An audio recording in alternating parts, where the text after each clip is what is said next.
Halo semuanya, balik lagi di konten kita berdua. Halo, konten kedua, konten yang masih belum nemu tujuannya mau kemana. Pembahasan kali ini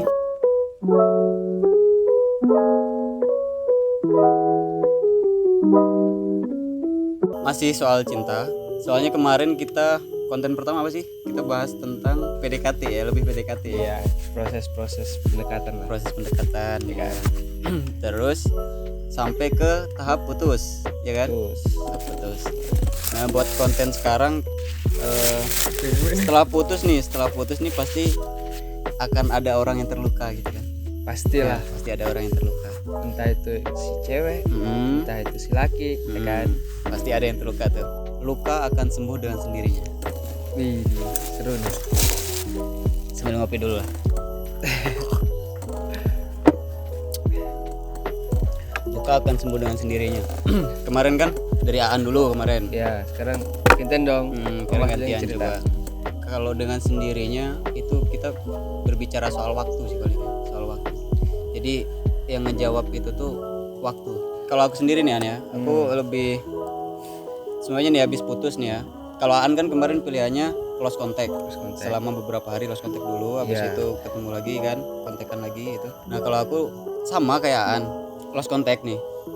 Semuanya hilang nih. Ya. Sosmed hilang, pokoknya hilang semua. Jadi udah nggak ada komunikasi lagi. Di blok dong. Kalau hilang semua. Lebih ke di blok sih, hilang semuanya lebih di blok. Nah itu pilihanku kayak gituan. Soalnya semakin kita lihat kegiatan dia sehari-hari, itu bukan malah mengobatin luka kita, Malah menambah rasa sakit. Ya? malah menambah rasa sakit. Apalagi ngelihat, ya mungkin ini bisa disebut egois paling ya. Cuman apalagi ngelihat sampai dia tuh udah biasa gitu, udah biasa tanpa kita gitu.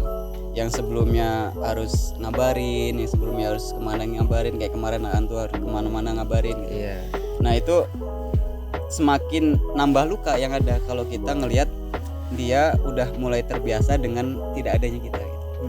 Makanya pilihanku ya itu tadi, aku coba buat ngehindar dari semuanya.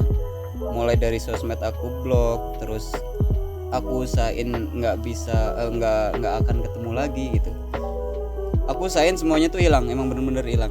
Dari mulai kontak sampai aku sendiri aku berusaha buat nggak nampilin wajah aku ke dia gitu. Itu salah satu cara buat membiasakan biar luka ini tuh nggak terus-terusan gitu. Soalnya ya itu tadi, soalnya selama kita sering ngelihat kegiatan dia, Semakin rasa sakit itu makin semakin timbul. Terus apalagi kalau sampai ngelihat dia update story gitu ya, tentang dia chattingan sama cowok lain. Atau bisa jadi sama temennya atau sama gebetan yang baru. Itu kan itu hal yang sangat menyakitkan kan kalau sampai kita ngelihat itu gitu. Dan pilihanku yang kedua, mungkin ini bisa juga yang tadi itu egois. Setelah aku udah nggak ada hubungan nih sama dia, aku lebih milih jadi orang lain. Maksudnya jadi orang lain tuh kita balik lagi jadi orang asing.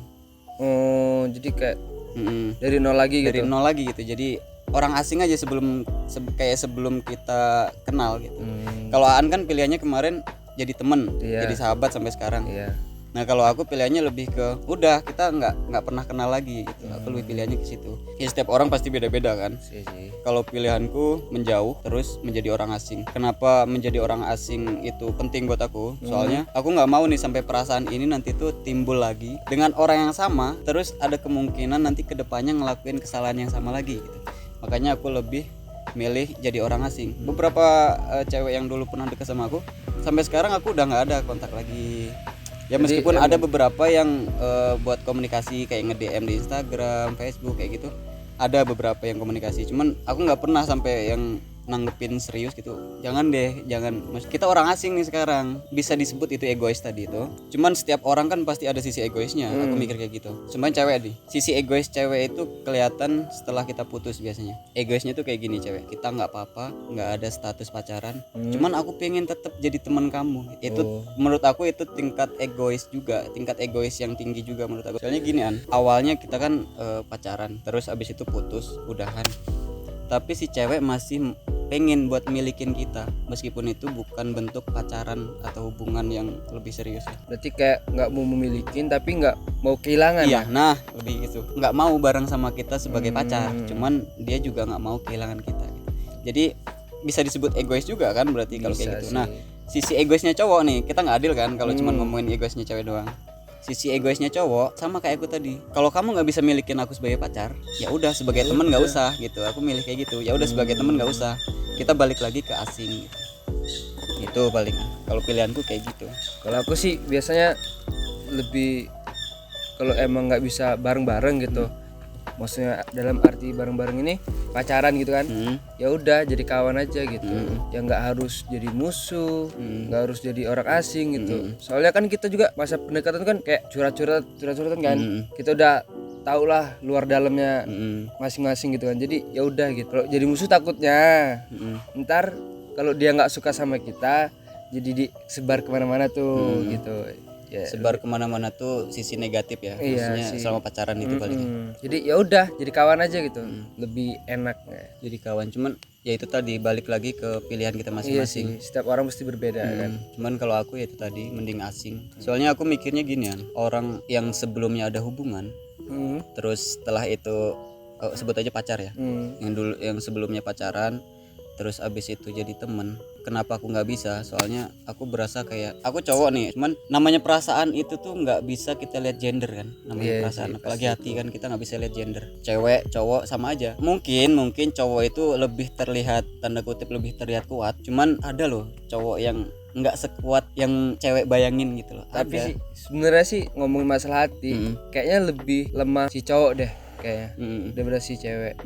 Tapi kan selama ini yang dilihat kebanyakan wanita yang tersakitin. Jadi ya yang cowok-cowok ini nggak dilihat lah kan masalah-masalahnya. Baru kebanyakan bukan berarti semuanya kan. Iya, cuman kebanyakan orang nilainya tuh ya semua cowok itu sama gitu. Padahal nggak tahu ya kan hatinya tuh seremuk apa ya kan. Balik lagi ke itu tadi kan, nggak semua cowok sekuat apa yang dibayangin cewek. Balik lagi ke itu. Menurut Aan nih, lebih baik cowok itu harus nunjukin kelemahan dia, maksudnya dalam sisi hati ini perasaan. Lebih baik nunjukin si cowok itu juga perasaannya nggak sekuat apa yang dibayangin cewek, atau si cowok lebih milih buat terlihat kuat di depan cewek. Menurut Aan nih. Kalau gimana ya?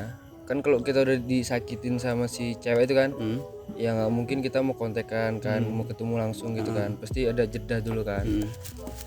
Ya biasanya sih kalau aku nih nunjukin kelemahanku ke teman-temanku yang sering aku curhat ke dia orang kan. Baru tuh nunjukin tuh kelemahanku banget kan. Kalau kita nongkrong ya udah kayak biasa aja gitu, kayak nggak ada masalah. Dia orang nggak perlu tahu dan nggak usah dikasih tahu gitu kan. Toh dia orang juga nggak peduli kan. Mending ke orang-orang terdekat aja sih. Iya. Soalnya dia orang lebih paham kita gitu ya kan. Karena keseharian kita sama orang itu gitu. Lebih ke orang yang akrab lah. Iya. Dan ini perlu digarisbawahi palingan ya. Perlu digarisbawahi, cowok itu juga butuh tempat buat curhat gitu kan. Pastilah. Jadi nggak cuman cewek aja nih yang curhat ke teman dekatnya. Cowok juga pasti pernah ngalamin yang namanya lagi patah hati terus curhat gitu sama temen setongkrongannya atau temen yang seakrab yang akrab gitu. Buat ini lagi deh sekarang ke yang tadi itu, luka akan sembuh dengan sendirinya. Kenapa sih luka itu timbul gitu? Atau apakah kita yang terlalu berharap atau kayak kita tidak memenuhi ekspektasi kita? Kenapa tuh kok bisa terjadi sakit? Luka itu timbul tuh ketika itu tadi harapan kita kepada seseorang terlalu tinggi. Otomatis ketika harapan itu tidak tercapai, maka akan ada yang jatuh. Jadi harapan seseorang terlalu tinggi kepada seseorang, itu yang mengakibatkan luka itu timbul. Jadi semakin tinggi harapan, ya semakin tinggi luka gitu kan, semakin dalam luka gitu. Kayak sama aja kayak kita semakin ngebut naik motor, jatuhnya semakin parah lukanya. Semakin ngebut semakin parah kan. Bisa menyebabkan kematian bahkan. Kalau ngomongin motor nih ya, motor yang tadi itu ngebut terus jatuh terus menyebabkan kematian, berarti kan sama gitu yang Aan bilang tadi itu. Banyak kok di luar sana tuh yang gara-gara cinta bunuh diri. Ada kan? Bunuh diri, terus stres, nggak bisa makan. Sampai yang terakhir nih sempet nonton nggak sih yang rame di sosmed yang si cewek gila gara-gara si cowoknya nikah duluan ditinggalin. Nggak tahu sih. Ngikutin. Jadi ada pernah lihat video yang ditinggalin si cowok nikah, terus akhirnya sekarang stres akhirnya sekarang. Pasti dicap bajingan tuh si cowok. Oh pasti bajingan. Padahal kita nggak tahu kan, kita nggak tahu kenapa mereka bisa pisah kan, kita nggak tahu. Cuman yang orang lihat itu biasanya kayak gini kan, kebanyakan orang lihat itu setelahnya itu biasanya orang lihat, bukan sebelumnya kok bisa sih sampai kan. Jadi orang langsung ngejudge pas udah gitu loh, Nggak tahu, mereka nggak tahu prosesnya di belakang kan. itu nggak tahu kayak gitu. Kebanyakan orang kayak gitu, cuman kita nggak bisa nyalain, namanya dasar juga cowok dasar bajingan anjing. kita nggak bisa nyalain juga kan. Iya sih, nama masalah hati mah nggak ada yang bisa ngenebat. Terus yang aku bilang tadi di balik layar, manusia itu ngelihatnya emang dari sisi luar dulu, karena itu yang tampak dulu kan. Jadi kita juga nggak bisa nyalain orang-orang menilai kita dari luar dulu. Iya, tapi Soalnya kalau masalah penampilan itu emang ya penting juga, cuman nggak sepenting perasaan gitu loh. Jadi ya kita nggak bisa nyalain juga kalau orang-orang ngelihat kita dari luar dulu. nggak semuanya orang tuh kayak gitu, tapi ya Nggak semua orang. kebanyakan. Kebanyakan bukan berarti semua. Luka akan sembuh dengan sendirinya itu lebih milih berusaha buat ngehindar, Ngasingin diri diri dari dia, jadi orang asing kembali. Lama kelamaan, yang aku rasain selama ini nih An, lama kelamaan kita juga udah terbiasa. Iya sih, Kita udah terbiasa, kita udah ya udah kayak sebelum kita kenal dia gitu. Jadi udah baik-baik aja. kalau Mas kayak gitu ya. Kalau aku sih lebih kayak ngalir aja gitu. Ya udah, yang pasti ya sehari 2 hari tuh pasti yang kecewa banget, yang sakit. Habis itu ya udah kayak jalanin aja dulu gitu. Kayak nyari tempat keramaian lah, biar masalah itu hilang. Tapi nggak hilang beneran kan. Lupa sejenak. Lupa sejenak. Walaupun kita ntar balik ke kamar, inget lagi tuh. Jadi kalau aku sih lebih ngebanyakin kegiatan, main sama temen sana sini. Walaupun sesaat tapi mengobati. Kalau buat nyari kesibukan aku emang juga sama kayak gitu. Nggak cuman diem menikmatin rasa sakit, terus sampai benar-benar aku bosen, terus akhirnya aku capek, terus akhirnya ya udah, aku nggak kayak gitu. Aku juga pas posisi udahan, hilang semua kontak, aku nggak cuman diem, aku nggak cuman rebahan, nggak cuman scroll sosmed, aku nggak cuman itu doang. Aku juga nyari kesibukan, kayak contohnya sekarang nih, aku nyari kesibukan bikin video kayak gini. Ini salah satu kesibukan juga. Terus abis itu aku ngedit, terus abis itu aku nulis beberapa materi yang kita bahas ini gitu. Sorry, ada gangguan lagi. Yang pertama, kamera tiba-tiba mati. Kamera yang ini mati, kamera yang ini tiba-tiba habis baterai. Jadi kepotong, akhirnya kita ngulang lagi. Padahal sebelumnya tuh udah enak banget tuh ngobrol tuh. Lupa lagi mau ngomongin apa deh. Yang penting kita masih berusaha buat ngasih solusi paling ya. Jadi ini solusi paling, konten kita berdua ini kayak solusi orang-orang yang sedang patah hati gitu paling. Balik lagi ke judul kita, luka akan sembuh dengan sendirinya. Aku nggak mau nyiksa perasaanku sendiri. Jangan aku deh. Kita tuh layak bahagia gitu.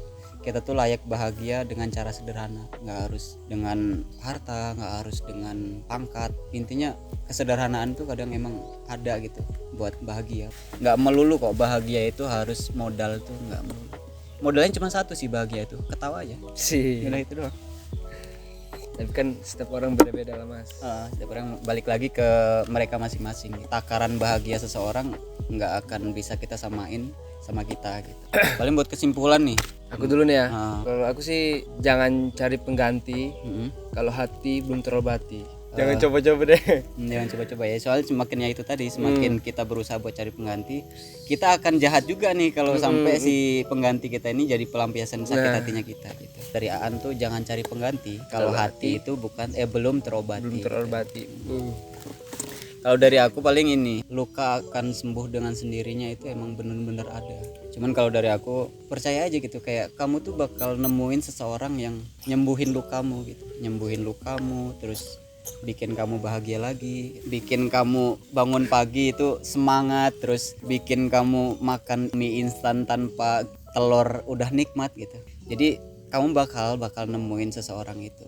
Yang penting satu, jangan kayak yang Aan bilang tadi itu, jangan maksain buat nyari pengganti sebelum itu terobati sih. Itu bakal terlihat jahat banget sih ya kalau sampai ngelampiasin hati yang lain buat obat kita gitu.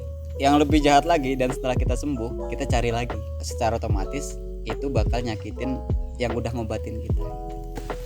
Paling itu dulu dari kita buat konten kedua ini. Cukup. Kita jujur sih kita belum nemuin arah konten ini kemana gitu ya, cuman masih bingung lah, masih ngikutin alur aja dah. Jadi ini adalah salah satu bukti kegiatan kita sebagai pengangguran. Balik lagi kemarin, pembahasan kemarin itu, karena pengangguran alasan kita bikin konten-konten kayak gini. Selama itu bisa membantu buat orang lain, selama itu bisa buat nyenengin orang lain, ya kita coba gitu aja. Atau kalian yang punya masalah-masalah bisa diceritain, atau ya bisa banget. Kalaupun malu buat komen di YouTube, searching aja di TikTok, nama channel ini juga sama kayak nama TikTok juga sama. Jadi sama aja. Mudah-mudahan dengan ini terhibur sih, meskipun ini obrolan nggak jelas banget sebenarnya. Seolah-olah kita tuh expert banget soal ini gitu. Padahal aku tuh gak tahu apa-apa. Padahal kita tuh sama aja nggak tahu apa-apa, terus ya kayak ngalir aja gitu, kayak obrolan kita sehari-hari gitu. Soalnya selama ini kan kita ngobrol tuh ya arahnya tetap ke sini gitu. Jadi kenapa sih nggak kita coba buat ngobrol depan kamera gitu. Ya, paling itu dulu. Ngalir aja. Oke, buat sekarang kita pamit dulu ya. Terima kasih udah nonton semuanya. Sehat-sehat kalian semua di rumah.